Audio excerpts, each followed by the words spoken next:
कह रही है मुझे तो नहीं पता इस मामले में,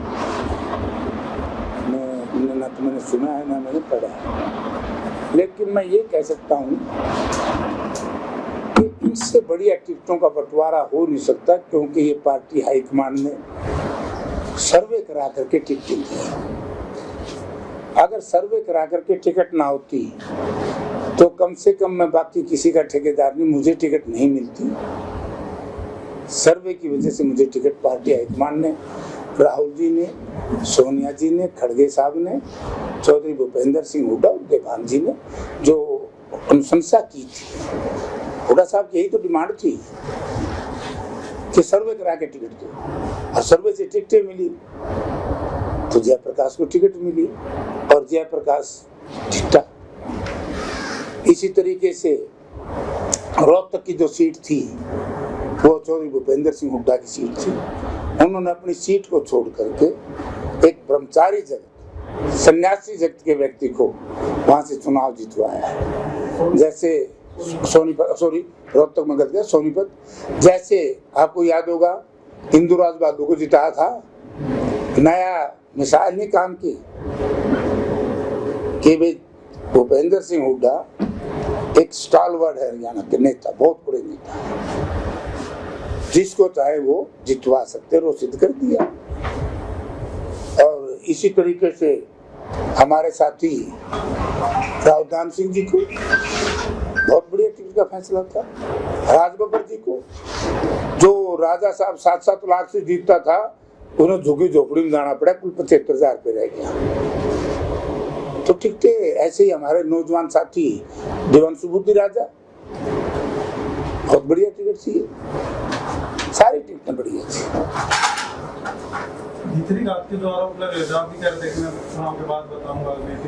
ना मैंने तो बताया तो दिया था, पितरघात किस पे लाऊं, जनता में इतना जोश था। मेरे हिसाब से तो पहली बात तो किसी ने कोशिश करी नहीं होगी, और करी होगी तो लोगों ने सुनी नहीं है। लोग इनके तो एक तरफा वन वे चल रहा था, क्योंकि मेरा चुनाव जनता लड़ रही थी, और जब जनता चुनाव लड़ती है वो किसी की सुनती नहीं है। सौदा कुछ नहीं था, तो इनके तो वन वे था, और लोगों को पता भी लग गया। और प्रजातंत्र में भीतर घात हो चाहे बाहर का घात हो, हमें किसी की शिकायत करने की, कहने की जरूरत नहीं। जनता एक शीशा है, जनता एक आईना है। सुबह तैयार होकर के मैं जब जाता था वोट मांगने, तो मैं कभी शीशे में अपनी शक्ल नहीं देखता था, मैं जनता के चेहरे की तरफ देखता था। अगर उस जनता का चेहरा खुश है तो ये समझो कि जेपी की शक्ल ठीक है। अगर जनता के चेहरे पर त्योड़ी चढ़ी हुई है माथे पे, तो समझो कि मेरी शक्ल खराब है। अब की बार जनता का चेहरा बड़ा खुश था, जयप्रकाश का दिल बड़ा खुश था, तो इसलिए किसी की पैर पूर पड़ी नहीं होगी, और किसी ने करी होगी भाई लोग देख लेंगे, तो लोगों का सारा छूट रहा है। लोगों को सब पता है, जनता सब जानती है। आपको कोई इस तरह की रिपोर्ट नहीं है?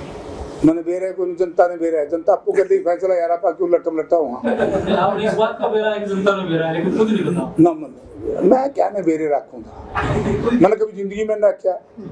अरे भाई इस तरह की चीजें, छोटी चीजें हैं, ये होता रहता है। विश्वासघात, मित्रघात, धोखेबाजी, ये कई लोगों की फितरत होती है, वो करते रहते हैं, उनका चिंता का विषय नहीं है। कांग्रेस के जो 42 स्टार प्रचारक थे, उसमें सिर्फ 2 ही आए, हुड्डा साहब और देवान जी, बाकी 40 आपके।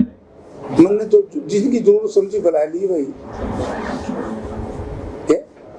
जिनकी जरूरत थी वो बुला लिए। और वैसे भी सिस्टम ये है, जो हमारा दिल्ली हाईकमांड के स्टार प्रचारक हैं, उनका फैसला तो करती है हमारी कैंपेन कमेटी, जो प्रदेश की प्रचार समिति है, वो करती है कौन नेता किस असेंबली में जाएगा। और जहाँ तक होता स्टेट लेवल के लीडरशिप की बात, वो हमारी कैंडिडेट की है, किसी ने बुलाना किसी ने नहीं बुलाना।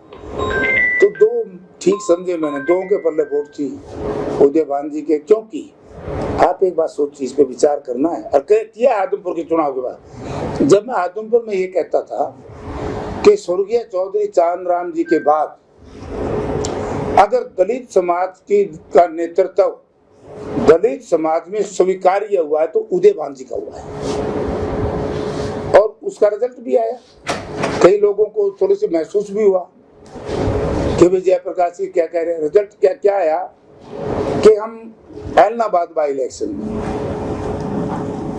बुरी तरीके से हारे, और शायद 2-3 महीने के बाद आदमपुर था, तो हर दलित बूथ के ऊपर हम जीते बूथ में। तो उदय भान जी ने मेहनत की। तो इसी तरीके से आज हरियाणा में चौधरी भूपेंद्र सिंह हुड्डा के चेहरे को वोट, तो इसलिए दोनों की जरूरत थी। जो हाईकमांड हमारी है उसका फैसला हमारी कैंपेन कमेटी ने करना था। प्रदेश के जो स्टार प्रचारक थे उन दोनों की आवश्यकता थी, मैंने बुलाई। रणजीत जी आप बीजेपी के कई नेताओं पे कैप्टन पे बराड़ा पे क्यों ना कहूं, क्या कुछ बताएगा? मैं क्यों कहूँ? रणजीत जाना है, उसके आदमी जाना है। रणजीत पे आरोप लग रहा है। मैंने तो पढ़ा था भाई, सच्चा झूठा तो वो फैसला कर देंगे। तंवर साहब कह रहे हैं कि रणजीत ने कांग्रेस की मदद करी है। रणजीत सच तो पुराना कांग्रेसी और सारे कांग्रेसियों से संबंध भी हैं, अब उसके बीजेपी वाले से संबंध हो रहे हैं, तो रणजीत बतावेगा। अब सांसद के तौर पर 18 तारीख से जब लोकसभा शुरू हो रही है, तब 24 से आपकी क्या प्राथमिकता हिसाब को लेकर आप क्या इशू है? देखिए, हमारा एक प्राथमिकता है अग्निवीर। अग्निवीर के बारे में हम पार्लियामेंट में उठाएंगे। सेकंड है एसएससी के एग्जाम नहीं हो रहे बहुत दिन से।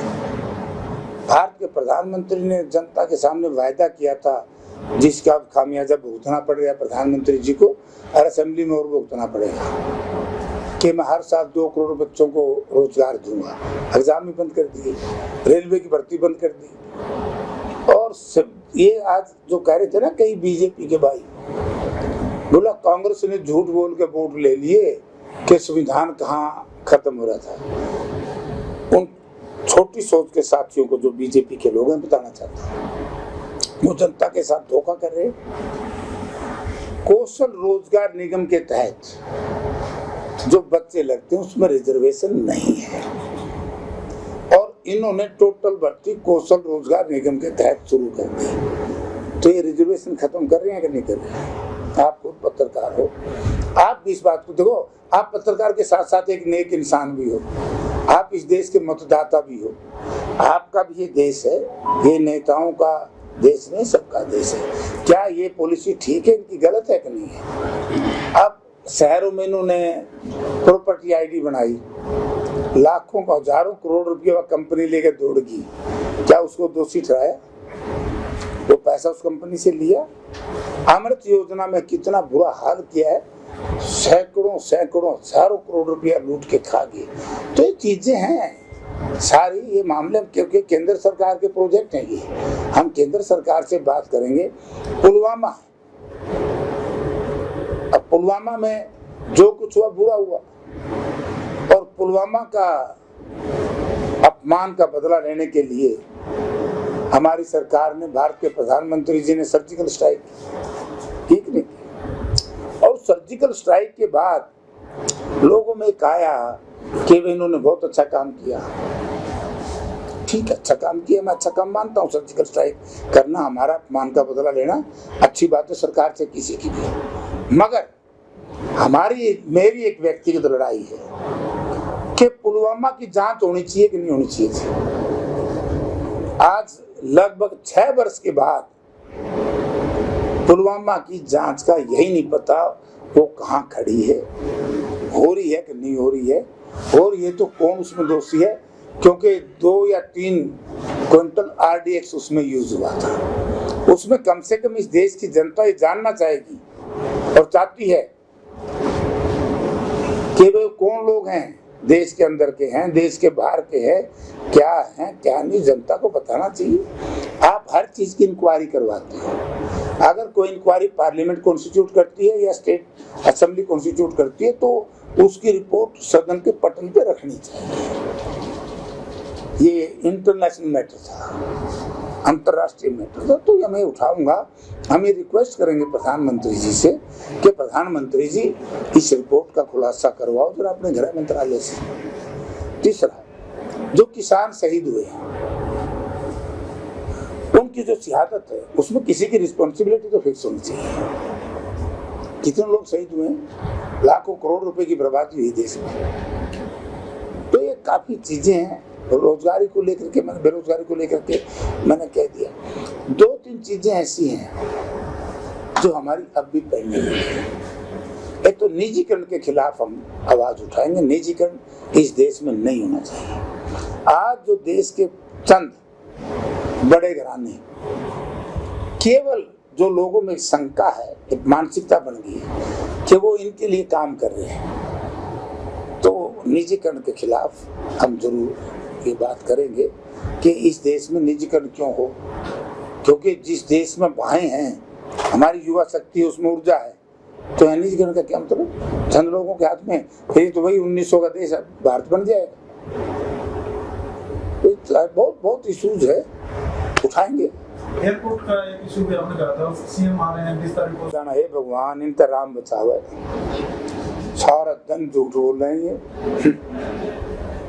आज भी मैंने अखबार में पढ़ा, इंटरनेशनल एयरपोर्ट, आप आई बात आई, इंटरनेशनल एयरपोर्ट बना रहे हैं तो प्राइवेट किसी कंपनी के चार्टर्ड प्लेन को लिया है, उसको क्यों उड़ा रहे हैं भाई?